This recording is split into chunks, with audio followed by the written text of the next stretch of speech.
We set up our application such that we can submit this simple form here and send it to our Firebase server, which we also set up, or our Firebase app. The next step now is to do that, to actually send it. Now, to send it, I will grab this link here on Firebase, on my Firebase project, which is the link to my personal project, which allows me to send data there. And then on submit, well, I now want to send it instead. So here I will no longer log this to the console. Instead, the goal is to send the data to Firebase. Now, since we registered view resource here on our global view object here, the one we import from view up here, since we did this, every view instance we create has access to HTTP through view resource. Therefore, I can now call this and then $HTTP. Now, $HTTP was added by view resource. It's not available by default, but now it was added due to us implementing this plugin with the view use function. So I can then access this HTTP object here, and on this object I got a couple of different methods I can call. Basically one method for each HTTP request type. So I could send a GET request with the GET method, or as we want to do it here, a POST request with the POST method. POST because we want to send some data to the server. Now, this method then as a first argument expects the URL where we want to send it. Like this, that's the URL I just copied. Though with Firebase, the special thing is sending it to this URL won't do anything.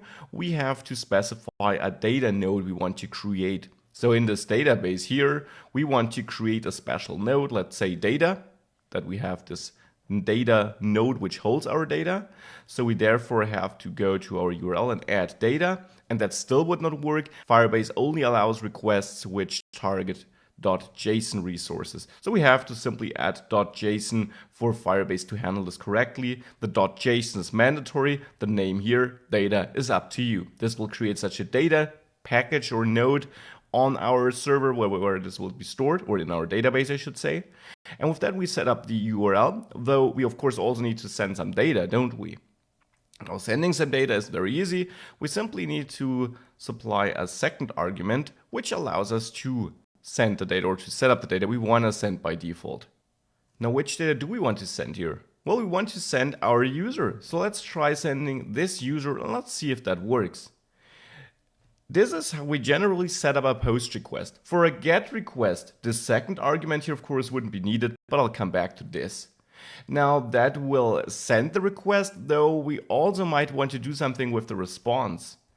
The view resource package uses the promise library, or uses this promises approach. So this will be a promise, which means it's good for asynchronous action because it promises us to give us back some data in the future.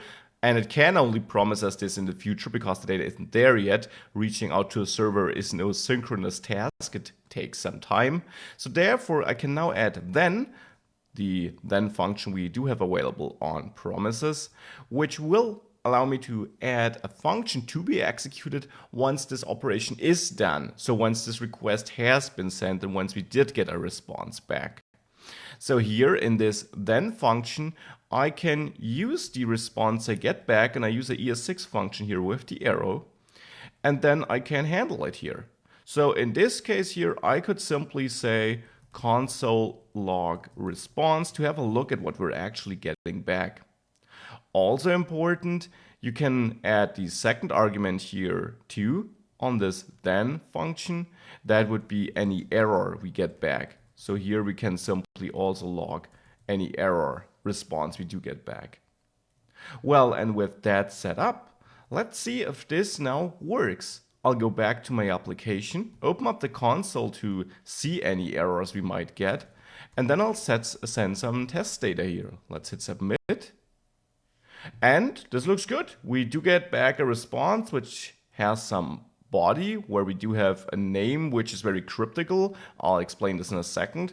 And then we do have the status 200, and that looks all good. Now if we have a look in our Firebase console in the database, you see this new data node was created. Data, of course, because that was the name I set up here in the URL.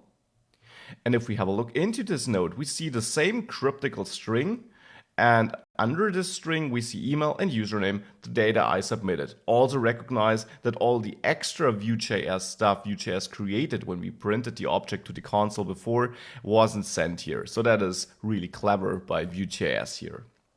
It only sends our real object. Now, what is this cryptical string here though? Well, since we posted the data, it means we can submit the data over and over again. As you saw now, a new node was added under data. And that is what this string is for. It's a unique ID. And this ID is necessary because otherwise the data would be equal. And since we use post, we append new data to the existing one. We're not overwriting it, we're appending it. And you can only append it if each resource has a unique identifier. Otherwise, there's no way to retrieve it securely in the future.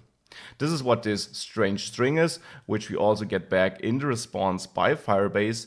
And that, more importantly, is how easy it is to send a post request and to send it with your own data to your own URL. And then, as you see, handling the response here in the first function, or in the first function you can pass to the then function, this first callback.